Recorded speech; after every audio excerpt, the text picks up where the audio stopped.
Assalamualaikum warahmatullahi wabarakatuh. Selamat pagi menjelang siang semua. Salam sejahtera bagi kita semua. Saya Febrianti Sulistia akan menjelaskan materi mengenai wacana tekstual. Tetap semangat ya semuanya. Pengertian analisis wacana tekstual. Mincin, tahun 2007, halaman 1. Mincin mendefinisikan analisis wacana sebagai disiplin ilmu yang mempelajari cara-cara orang menggunakan bahasa untuk berkomunikasi. Cahyono, tahun 1995, halaman 227. Analisis wacana dapat didefinisikan sebagai ilmu yang mengkaji organisasi wacana di atas tingkat kalimat atau klausa. Dengan kata lain, analisis wacana mengkaji satuan-satuan kebahasaan yang lebih besar seperti percakapan atau teks tertulis. Sumarlan, tahun 2004, halaman 87. Analisis wacana tekstual yaitu memandang bahwa sebuah wacana terdiri atas bentuk dan makna, maka hubungan antar bagian wacana dapat dibedakan menjadi dua jenis, yaitu hubungan bentuk yang disebut kohesi dan hubungan makna yang disebut koherensi. Jadi, wacana tekstual adalah wacana yang memiliki makna nyaris sama dengan apa yang ditulis oleh penulis atau diucapkan oleh pembicara. Wacana tekstual ini mempunyai dua lingkup penganalisisan, yaitu analisis aspek gramatikal dan analisis aspek leksikal. Karakteristik ragam bahasa yang dipakai dalam wacana tekstual. 1. Dalam ragam tulis, penulis tidak mengharuskan orang kedua berada di depannya. Sedangkan dalam ragam lisan, pembicara mengharuskan orang kedua berada di depannya. Yang kedua, fungsi gramatikal dan predikat ada kalanya dalam ragam tulis wajib ada. Sedangkan dalam ragam lisan, fungsi gramatikal seperti subjek dan predikat tidak ada karena dibantu oleh bahasa nonverbal. Yang ketiga, dalam ragam tulis, huruf kapital dan punktuasi wajib ada. Sedangkan dalam ragam lisan, naik turun, keras, lembut, tempo, jeda, intonasi final wajib ada. Lalu yang keempat, dalam ragam tulis, hal yang dibahas diketahui oleh pembaca kapan saja dan di mana saja. Sedangkan dalam ragam lisan, hal yang dibahas oleh pembicara hanya diketahui oleh pendengar yang berada pada waktu tertentu. Aspek gramatikal dalam analisis wacana tekstual. Yang pertama, pengacuan. Pengacuan adalah salah satu jenis kohesi gramatikal yang berupa satuan lingual tertentu yang mengacu pada satuan lingual lain atau suatu acuan yang mendahului atau mengikutinya. Sumarlan DKK, tahun 2010, halaman 23. Berdasarkan tempatnya terbagi dua, yaitu endofora dan exofora. Pengacuan endofora. Endofora adalah referensi yang terletak di dalam teks wacana. Endofora terbagi menjadi dua. Yang pertama, anaforis. Anaforis yaitu referensi yang mengacu pada satuan lingual yang mendahuluinya atau unsur yang telah disebutkan. Contoh, hati Yoga terasa berbunga-bunga. Dia yakin Putri menerima lamarannya. Kata dia ini mengacu pada kata yoga, karena kata yoga adalah unsur yang telah disebutkan sebelumnya. Setelah anaforis yaitu kataforis. Kataforis merupakan referensi yang mengacu pada satuan lingual yang mengikutinya atau benda yang disebut sesudahnya. Contoh, setelah dia masuk, langsung Tony memeluk adiknya. Kata dia dalam kalimat tersebut mengacu pada satuan lingual yang berada di sebelah kanan, yaitu kata toni. Kata toni ini kata yang disebut sesudahnya. Pengacuan eksofora. Pengacuan eksofora yaitu referensi yang terletak di luar teks wacana atau situasional. Contoh, seorang menunjuk ke sebuah kursi dan berkata, "Itu kursi." Maka, hubungan antara kata itu dan benda kursi yang ditunjuk mempunyai hubungan eksoforik. Haliday dan Hasan dalam Sumarlam tahun 2003 halaman 24-28 menyatakan bahwa ada 3 macam pengacuan atau referensi. Yang pertama, ada pengacuan persona. Yang kedua, pengacuan demonstratif. Yang ketiga, pengacuan komparatif. 1. Pengacuan persona. Haliday dan Hasan, Viawati, tahun 2012, halaman 17, mengemukakan bahwa pengacuan persona dinyatakan dengan pronomina dan berfungsi untuk menunjukkan individu atau benda dalam wacana. Artinya, dalam pengacuan persona direalisasikan dengan adanya pronomina atau kata ganti orang, baik kata ganti orang pertama, kedua, atau ketiga, baik tunggal maupun jamak. Contoh, Pak RT, saya terpaksa minta berhenti, kata Basuki bendaharaku yang pandai mencari uang itu. Sumarlam, tahun 2003, halaman 24. 2. Pengacuan demonstratif. Pengacuan demonstratif adalah kata ganti penunjuk tempat maupun waktu yang ditandai dengan adanya pronomina.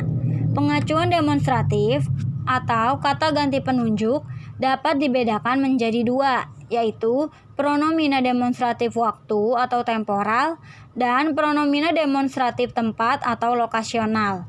Sumarlam DKK tahun 2010 halaman 26. Contoh, peringatan 57 tahun Indonesia Merdeka pada tahun 2002 ini akan diramaikan dengan pergelaran pesta kembang api di ibu kota Jakarta. Sumarlam DKK tahun 2010 halaman 26.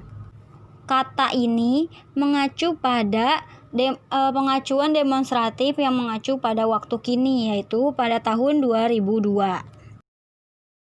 Pengacuan komparatif.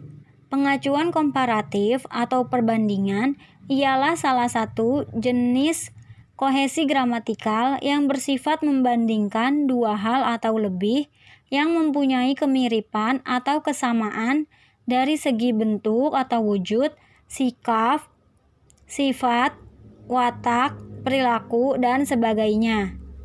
Sumarlam DKK tahun 2010 halaman 27. Contoh, apa yang dilakukan hanya 2. Jika tidak membaca buku, ia melamun. Entah apa yang dipikirkan, persis seperti orang yang terlalu banyak utang. Sumarlam DKK tahun 2010 halaman 28. Pada kalimat tersebut terdapat pengacuan komparatif, yaitu mengacu pada perbandingan persamaan antara sikap atau perilaku orang yang melamun dengan sikap atau perilaku orang yang terlalu banyak utang. Aspek gramatikal yang kedua yaitu penyulihan atau substitusi. Penyulihan ialah salah satu jenis kohesi gramatikal yang berupa penggantian satuan lingual tertentu yang telah disebut dengan satuan lingual yang lain dalam wacana untuk memperoleh unsur pembeda. Penggantian dilakukan untuk memperoleh unsur pembeda atau menjelaskan struktur tertentu. Harimurti Krida Laksana, tahun 2001, halaman 100. Jenis substitusi. Substitusi terbagi menjadi 4. Yang pertama, substitusi nominal. Yang kedua, substitusi verbal. Yang ketiga, substitusi frasal. Dan yang keempat, substitusi klausal. Substitusi nominal.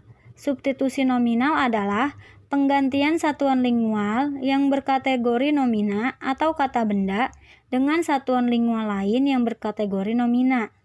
Contoh, Agus sekarang sudah berhasil mendapat gelar sarjana sastra. Titel kesarjanaannya itu akan digunakan untuk mengabdi ke nusa dan bangsa.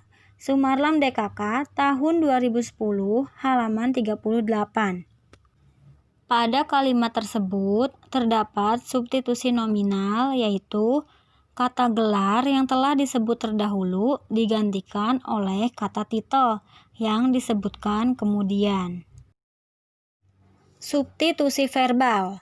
Substitusi verbal adalah penggantian satuan lingual yang berkategori verba atau kata kerja dengan satuan lingual lain yang berkategori verba atau kata kerja. Contoh, Wisnu mempunyai hobi mengarang cerita pendek. Dia berkarya sejak masih di bangku sekolah menengah pertama. Sumarlam DKK tahun 2010 halaman 29. Pada kalimat tersebut terdapat substitusi verbal, yaitu verba mengarang yang digantikan dengan verba berkarya. Substitusi frasal. Substitusi frasal adalah penggantian satuan lingual yang berupa kata atau frasa dengan satuan lingual lain yang berupa frasa. Contoh, aku tidak meneruskan pertanyaanku. Ibuku juga tidak berbicara. Dua orang sama-sama diam. Sumarlam DKK tahun 2010 halaman 29. Pada kalimat terdapat substitusi frasal, yaitu kata aku pada kalimat pertama dan kata ibuku pada kalimat kedua disubstitusi dengan frasa dua orang pada kalimat ketiga. Substitusi klausal. Substitusi klausal adalah penggantian satuan lingual tertentu yang berupa klausa atau kalimat dengan satuan lingual lainnya yang berupa kata atau frasa. Contoh, S. Indonesia kalah final. T. Ya, saya dengar demikian. Pada percakapan tersebut terdapat substitusi klausal, yaitu kata demikian menggantikan klausa Indonesia kalah final. Ketiga, yaitu pelesapan atau elipsis. Pelesapan atau elipsis adalah salah satu jenis kohesi gramatikal yang berupa penghilangan atau pelesapan satuan lingual tertentu yang telah disebutkan sebelumnya. Unsur atau satuan lingual yang dilesapkan dapat berupa kata, frasa, klausa, atau kalimat. Contoh pelesapan terdapat pada kalimat, Budi seketika itu terbangun. Budi menutupi matanya karena silau. Budi mengusap muka dengan sapu tangannya. Lalu Budi bertanya, "Di mana ini?" Pada kalimat tersebut terdapat pelesapan satuan lingual yang berupa kata, yaitu kata Budi, yang berfungsi sebagai subjek atau pelaku tindakan. Subjek yang dilesapkan sebanyak 3 kali, yaitu sebelum kata menutupi pada klausa kedua, sebelum kata mengusap pada klausa ketiga, dan sebelum kata lalu di antara kata lalu dan bertanya pada klausa keempat. Aspek gramatikal yang keempat yaitu perangkaian atau konjungsi. Konjungsi atau kata sambung adalah bentuk atau satuan kebahasaan yang berfungsi sebagai penyambung, perangkai, atau penghubung antara kata dengan kata, frasa dengan frasa, klausa dengan klausa, kalimat dengan kalimat, dan seterusnya. Tarigan, tahun 1987, halaman 101. Contoh dari perangkaian atau konjungsi yaitu maksud Bapak benar dan maksud Sigit pun juga tidak salah. Sumarlam DKK tahun 2010 halaman 33. Kata dan merupakan konjungsi yang berfungsi menghubungkan klausa yang berada di sebelah kiri dengan klausa yang mengandung kata dan itu sendiri, yaitu menghubungkan klausa maksud Bapak benar Dengan klausa maksud Sigit pun juga tidak salah. Setelah aspek gramatikal, ada aspek leksikal. Aspek leksikal yang pertama yaitu repetisi atau pengulangan. Repetisi adalah pengulangan bunyi, suku kata, atau bagian kalimat yang dianggap penting untuk memberi tekanan dalam sebuah konteks yang sesuai. Goris Keraf, tahun 2004, halaman 127. Contoh dari repetisi yaitu, sebagai orang beriman, berdoalah selagi ada kesempatan, selagi diberi kesehatan, dan selagi diberi umur panjang. Berdoa selagi kita sehat tentu lebih baik daripada berdoa selagi kita butuh. Mari kita berdoa bersama-sama selagi Allah mencintai umatnya. Sumarlam DKK, tahun 2010, halaman 34-35. Pada kalimat tersebut, ada kata yang diulang beberapa kali secara berturut-turut, yaitu kata selagi. Kata selagi diulang-ulang untuk menekankan pentingnya kata tersebut dalam konteks kalimat itu. Aspek leksikal yang kedua, yaitu sinonimi atau padan kata. Sinonimi adalah nama lain untuk benda atau hal yang sama, atau ungkapan yang maknanya kurang lebih sama dengan ungkapan lain. Khair, tahun 1994, halaman 85. Contoh dari sinonimi yaitu, meskipun capek, saya sudah terima bayaran. Setahun menerima gaji 80%. SKPNku keluar, gajiku naik. Sumarlam DKK, tahun 2010, halaman 38. Pada kalimat tersebut terdapat sinonim antara kata bayaran pada kalimat pertama dengan kata gaji pada kalimat kedua dan ketiga. Kedua kata tersebut mempunyai makna yang sepadan. Aspek leksikal yang ketiga yaitu antonimi atau lawan kata. Antonimi atau oposisi adalah relasi antar makna yang bertentangan atau berkebalikan dengan maknanya. Kus Hartanti, tahun 2009, halaman 118. Contoh dari antonimi yaitu, hidup dan matinya perusahaan tergantung dari usaha kita. Jangan hanya diam menunggu kehancuran. Mari kita mencoba bergerak dengan cara lain. Pada kalimat tersebut terdapat antonim antara kata hidup dan mati pada kalimat pertama dan kata diam dan bergerak pada kalimat kedua. Aspek leksikal yang keempat yaitu hiponimi atau hubungan atas bawah. Hiponimi dapat diartikan sebagai satuan bahasa, kata, frasa, kalimat yang maknanya dianggap merupakan bagian dari makna satuan lingual yang mencakupi beberapa unsur atau satuan lingual. Yang berhiponimi itu disebut hipernim atau superordinat. Sumarlam DKK, tahun 2010, halaman 45. Jadi, ada dua bagian hipernim yaitu kata-kata yang mewakili kata lain dan hiponim yaitu kata yang diwakili oleh hipernim. Contoh dari hiponimi yaitu binatang melata termasuk kategori hewan reptil. Reptil yang hidup di darat dan di air ialah katak dan ular. Cicak adalah reptil yang biasa merayap di dinding. Adapun jenis reptil yang hidup di semak-semak dan rumput adalah kadal. Sementara itu, reptil yang dapat berubah warna sesuai lingkungannya yaitu bunglon. Dalam Sumarlam DKK tahun 2010, halaman 43 sampai 44. Hipernim dari kalimat tersebut yaitu binatang melata atau yang disebut reptil, sementara binatang-binatang yang merupakan golongan reptil sebagai hiponimnya yaitu katak, ular, cicak, kadal, dan bunglon. Aspek leksikal yang kelima yaitu kolokasi atau sanding kata.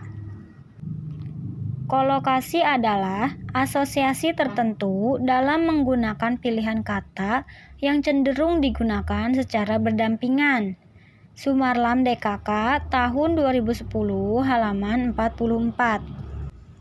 Contoh dari kolokasi yaitu kata jarum, kancing, baju, kain, pola, mesin jahit.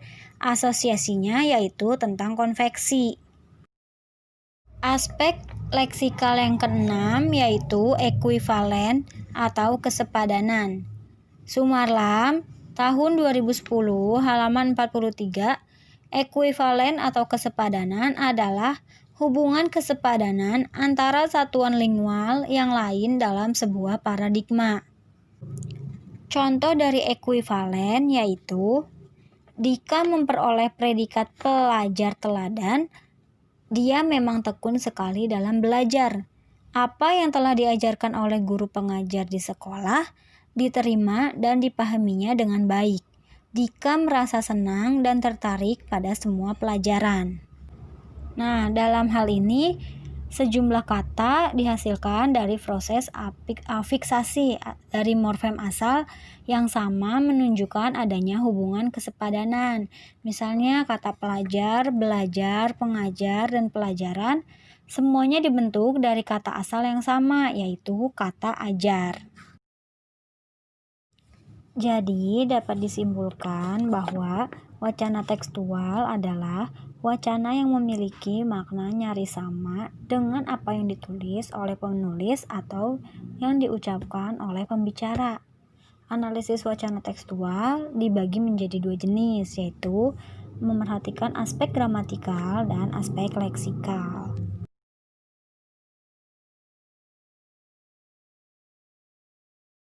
Terima kasih sudah mendengarkan materi penjelasan mengenai wacana tekstual dari saya. Kurang lebihnya mohon maaf. Wassalamualaikum warahmatullahi wabarakatuh.